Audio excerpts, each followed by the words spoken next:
Assalamualaikum warahmatullahi wabarakatuh. Alhamdulillah alladzi hadana li hadza wa ma kunna linahtadiya laula an hadana Allah. Asyhadu an la ilaha illallah wa asyhadu anna Muhammadan abduhu wa rasuluhu la nabiyya ba'dah. Allahumma shalli wa sallim wa barik ala Muhammadin wa ala alihi wa sahbihi ajma'in. Ayyuhan nas ittaqullaha haqqa tuqatih wa la tamutunna illa wa antum muslimun. Sadaqallah wa sadaqa rasul karim. Alhamdulillah, jemaah berkat Allah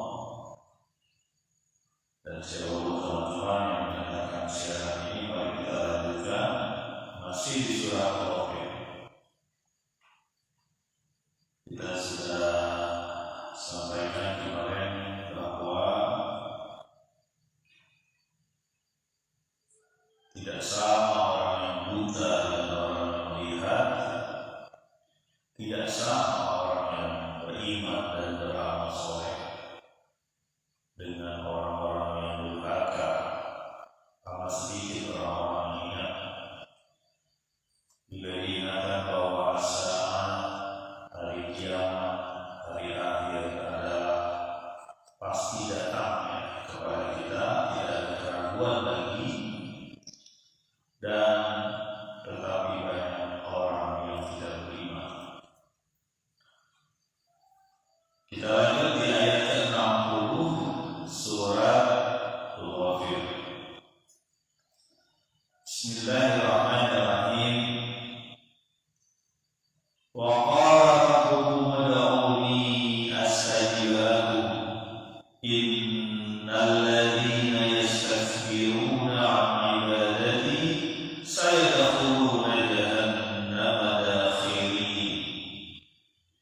Dan berkata Tuhan kamu semua, berdoalah kepadaku, maka aku akan mengabulkannya doa kamu. Sesungguhnya orang-orang yang menyombongkan diri dari beribadah kepadaku, maka akan aku masukkan mereka ke dalam jahanam secara hina.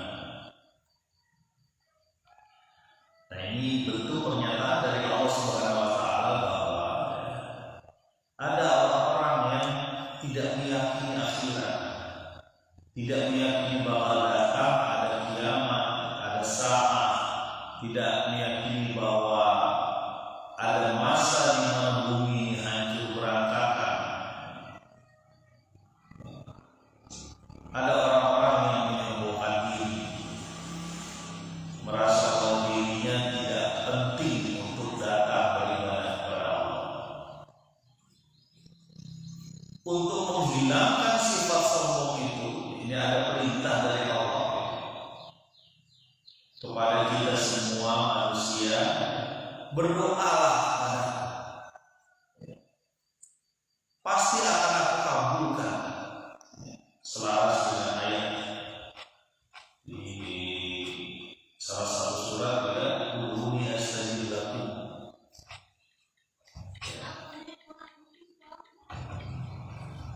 Engkau berdoa kepadaku, kata Allah, akan aku kabulkan. Termasuk berdoa untuk menyucikan hati, berdoa untuk membuat diri kita sejahtera dunia akhirat. Doa satu karunia, dikabulkannya doa juga satu karunia, dan itu sejarah. Kita bisa berdoa kepada Allah, mengucapkan doa, itu karunia dari Allah, bentuk kasih sayang Allah kepada kita. Kita bisa mengucapkan doa, karena betapa banyak orang yang gak keluar doa dari mulut, karena sudah tidak ada harapan,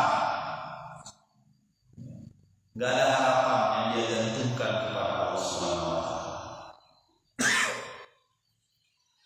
Jadi doa sendiri merupakan karunia dari Allah, dikabulkannya doa pun karunia dari Allah.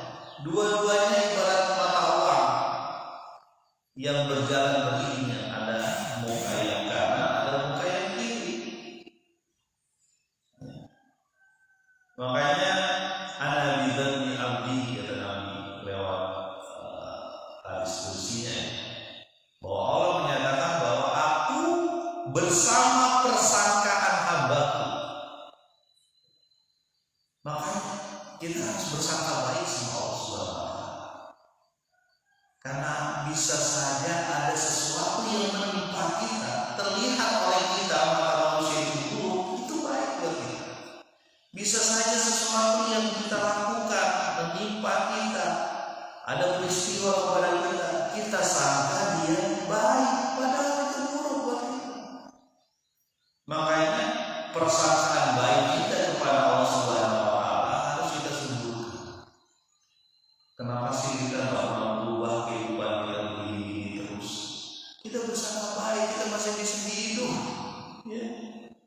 Masih ada kesempatan yang Allah berikan kepada kita untuk beramal soleh. Ya. Jadi ini kesempatan buat kita untuk terus menerus melakukan amal-amal dan amal. Makanya perintah Allah untuk kita berdoa kepada Dia, berdoa untuk diluruskan jalan kita. Ihdinas siratal mustaqim, ya Allah, tunjukilah kepadaku jalan yang lurus. Siapa jalan yang lurus itu? Apa? Mana jalan yang lurus? Amta alaihi, yang Kau telah beri nikmat, beri rahmat kepada mereka. Ya, kalau di beberapa tafsir itu disebutkan nasab minan nabiyyin wa syuhada wa shalihin wa siddiqin. Jalan orang-orang yang diberi nikmat. Apa? Siapa? Nabi, syahid, soleh, orang yang membenarkan. Karena mereka jalan yang layak kita ikuti. Makanya penting bagi kita untuk terus-menerus berdoa. Ya Allah, berilah hidayah kepadaku, berilah petunjuk kepadaku, berilah cara untuk mengarungi kehidupan yang penuh onak dan beli, ya Allah. Nah, pada saat itu kita ya hilang rasa sombong kita, nggak merasa diri kita punya sendiri dan merasa wah besar diri, ya. Beda antara besar diri dengan besar hati, antara rendah diri dengan rendah hati, beda juga. Wa qala rabbukum ud'uni astajib lakum, pasti akan aku kabulkan. Dan bagian dari adab kita dalam berdoa, tidak menentukan kapan waktunya berdoa. Doa itu bisa dikabulkan, itu adab kita. Sebagai seorang yang yakin bahwa Allah itu akan memberikan sesuatu sesuai dengan kehendaknya dan sesuai dengan apa yang kita butuhkan, kita nggak boleh pastiin, ya Allah, tolong dong minggu depan utang saya 100 juta selesai. Nggak bisa begitu. Belum tentu ketika diselesaikan utang itu masalahnya selesai. Belum tentu. Makanya adab kita kepada Allah Subhanahu wa Ta'ala ketika berdoa, ya Allah, mudahkanlah jalanku, mudahkanlah jalanku mengembalikan hutang, misalnya. Karena mendapat hutang itu pun rezeki, jangan salah. Allah mudahkan kita mendapat hutang itu rezeki. Kalau kita yakin Allah yang memudahkan kita membuat mendapat hutang, kita yakin juga Allah memudahkan kita mengembalikan hutang.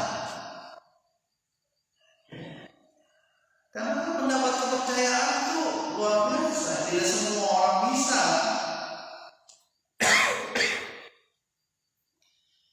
Sama dengan kehidupan kita.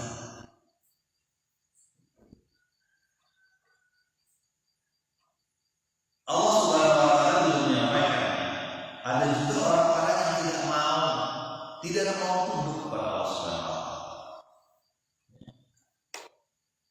Nah, ini Allah akan innal ladzina yastakbiruna 'an ibadati sayadkhuluna jahannama dakhirin. Sesungguhnya orang-orang yang sombong dalam beribadah kepadaku, tidak mau beribadah kepadaku,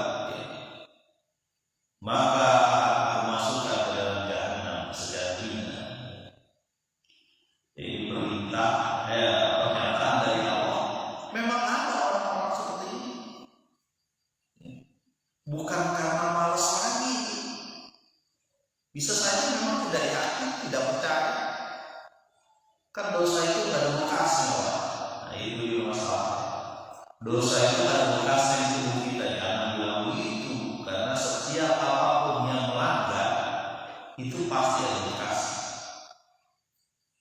Sekarang itu dibuktikan, ya. Banyak orang-orang terkena kasus itu karena postingan yang dia sampaikannya, ya. Karena dari postingan itu bisa ditelusuri ternyata dia punya jalur sini, jalur situ. Sekarang ada yang ditampakkan bahwa segala sesuatu yang merugikan orang, yang membuat bukan cuma merugikan orang, merugikan diri sendiri, itu berupa dosa atau maksiat, itu kelihatan. Dan ketika sudah disampaikan, sudah tidak bisa ditarik lagi. Apalagi sudah di-share kemana-mana. Biasa begitu ya kalau kita lihat sekarang ini, kalau ada kasus, nah kasus apapun itu, ada korupsi lah, ada apa, pembunuhan dan sebagainya, itu dicek sama polisi itu belakang tuh. Dicek tuh, oh ini dia berhubungan dengan ini, oh pernah posting ini, oh pernah foto di sini, oh kelihatan itu. Oh pantas.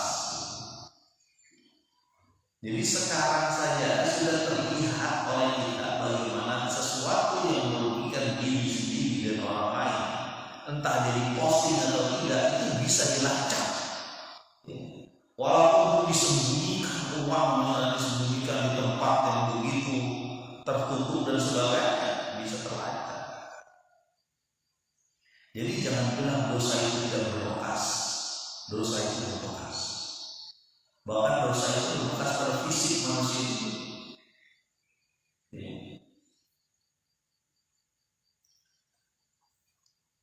Pernyataan dari Allah bahwa orang yang mustakbir ini, orang yang tahu sombong ini, dia tidak bisa masuk surga, bahkan dimasukkan ke neraka dengan kehinaan. Ayat ke-61.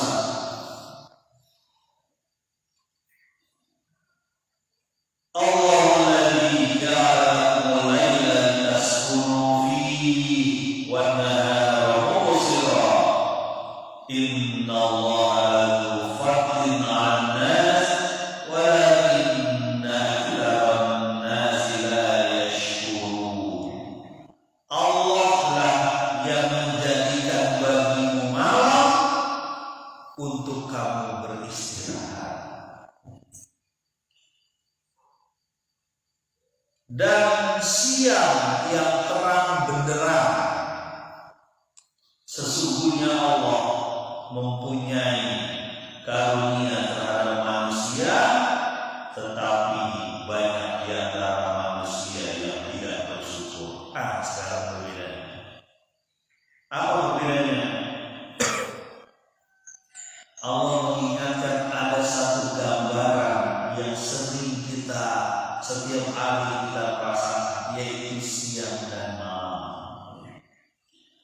Allah menyebutkan manusia ini diberi karunia. Siang dan malam itu adalah karunia dari Allah SWT.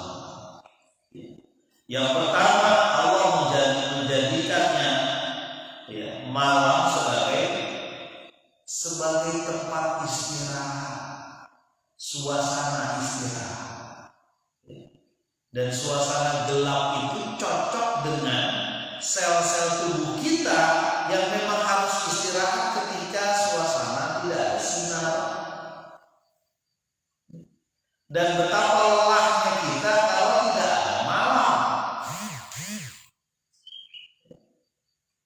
Betapa beratnya tubuh kita menanggung derita ketika tidak ada malam. Benar juga ya, kalau nggak ada malam, kebayang gimana kita lelah.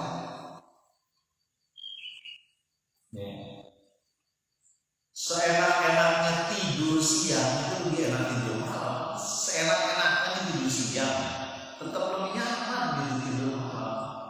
Segar dan bisa bangun. Dan memang malam dan siang ini coba diperhatikan ya, ayatnya Masya Allah kita lihat.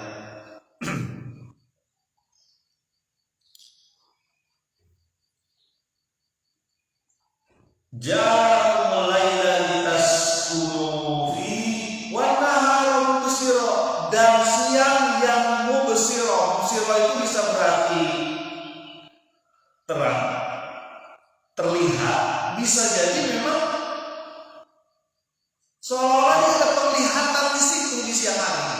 Ini Allah Subhanahu wa taala kalau yang menjabarkan sesuatu dalam Al-Quran itu seolah siang hari itu wujud makhluk yang hidup, yang bisa mubsirah, bisa melihat. Di sini disebutkan ini mubsirah.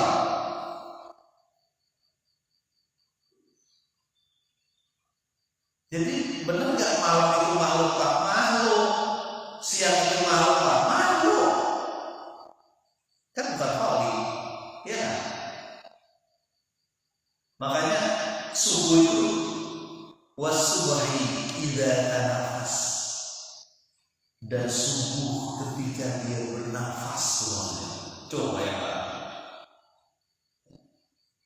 Subuh itu disebut Allah bernafas.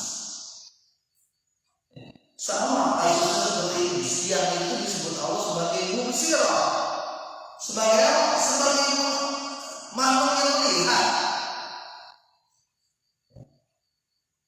Walaupun maksud dari ayat ini adalah siang itu tempat kita bisa melihat terang benderang.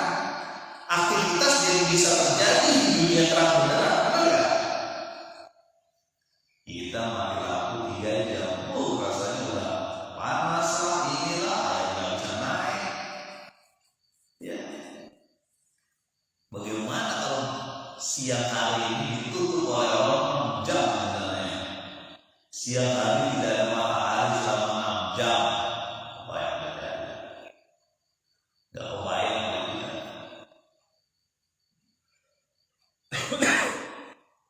Nah, gambaran ini mengingatkan kita bahwa manusia mestinya selaras dengan alam ini. Ini kan kauniyah ya. Ayat Allah dalam bentuk kauniyah dalam alam ini.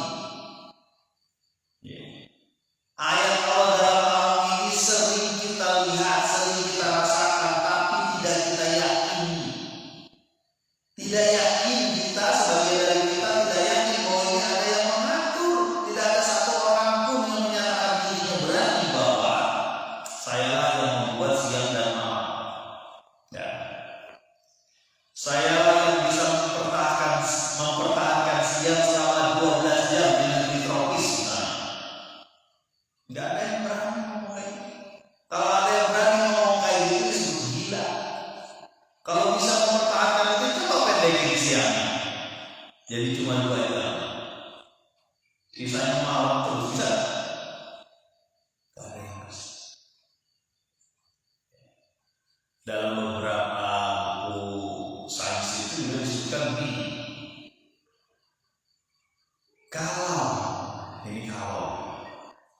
Kalau terjadi malam lebih panjang dibanding siang di satu titik, satu tempat, dan itu terus menerus panjang tahun, bisa beku ini.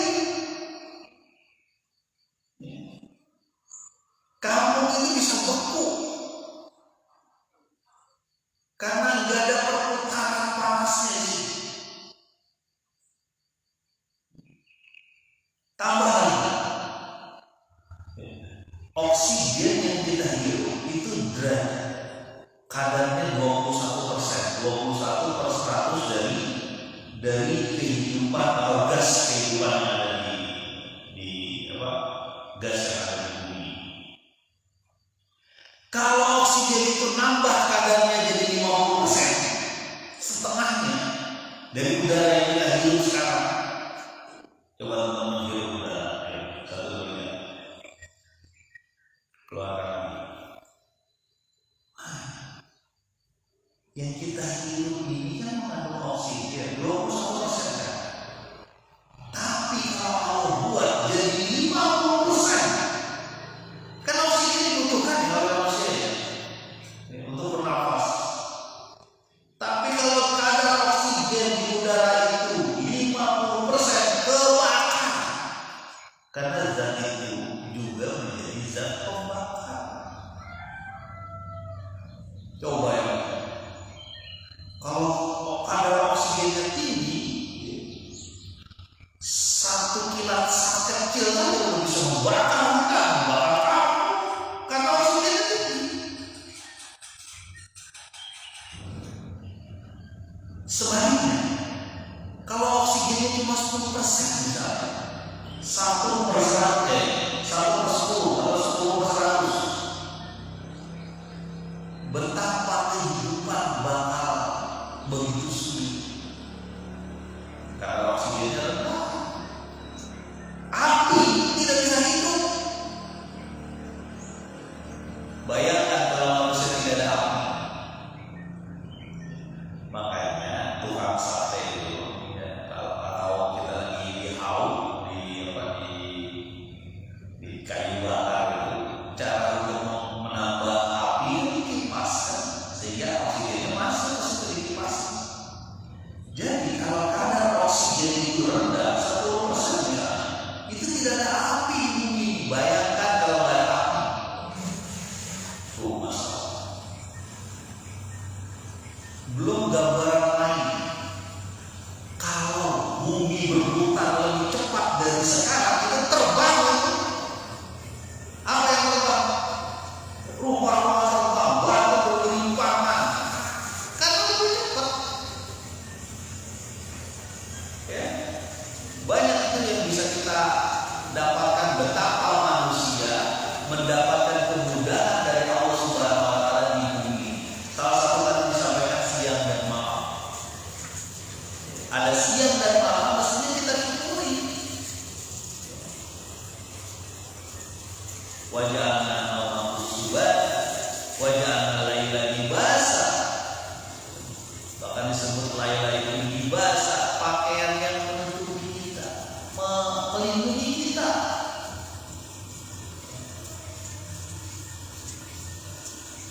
Masya Allah, ini dari kajian siang dan malam saja mestinya manusia tidak sombong. Gak perlu sombong ya Allah Subhanahu wa taala. Kita nggak sanggup merubah sedikit saja gambaran ini, gak bisa. Makanya paham kita bagaimana Allah menyebutkan siang itu mubsirah, melihat. Siang itu bisa kita melihat, berarti siang itu untuk melihat, terang benderang. Kita bisa beraktivitas, bergerak di siang hari. Tetapi kita lihat di ayat selanjutnya, Innallaha la yufaddilu 'alan nas. Sesungguhnya Allah itu memberikan karunia kepada manusia. Dia bisa dengan mudah berusaha, disediakan semuanya oleh Allah Subhanahu wa taala. Walakin, tetapi banyak manusia yang tidak bersyukur. Wa may yashkuru li nafsi. Sesungguhnya syukur itu, siapa yang bersyukur itu sebenarnya menyukuri diri sendiri. Bagi dia, masalahnya sebagian dari kita tidak bersyukur. Betul ya, yang namanya nikmat itu terasa kalau hilang. Nikmat yang dikecap baru kan terasa jika hilang. Teman-teman itu akan merasakan betapa nikmatnya punya gigi yang sehat ketika sakit gigi, ya. Betapa nikmatnya punya mata yang sehat ketika matanya sakit merah. Betapa nikmatnya punya telinga yang sehat ketika telinganya sakit. Banyak yang tidak bersyukur. Mudah-mudahan kita